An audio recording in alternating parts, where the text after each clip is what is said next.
Sākumā lūgtu iekļaut darba kārtībā sekojošus papildus punktus. 19. par saistošo noteikumu Ikšķilas novads pašvaldības aģentūras līgu pakalpojumu sniegšanu pakalpojumu centrālas dzīvojamām mājām apstiprināšanu.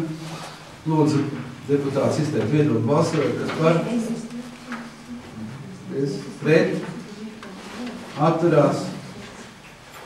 20. par saistošo noteikumu Ikšķilas novads pašvaldības aģentūras līgu siltumapgādes pakalpojumu sniegšanas un pakalpojumu centrālas apstiprināšanu. Lūdzu, balsot, kas par?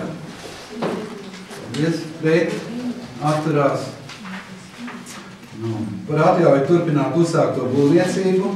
21. punktu, kas par? Pret? Atturās?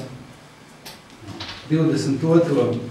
Ditas Lūkas ziņojums par ES sociālā fonda projekta ietveros iekļautajiem mobilās brigādes pakalpojumiem, kas par? Paldies, pret? Atturās? 23. Indras Lējas ziņojums par Ikšķilas novada ilgtermiņa stratēģijas un attīstības programmas turpmāko izstrādes gaitu, kas par? Paldies, pret? Atturās? Nav. Paldies, deputāti, darba kārtība mums ir apstiprināta.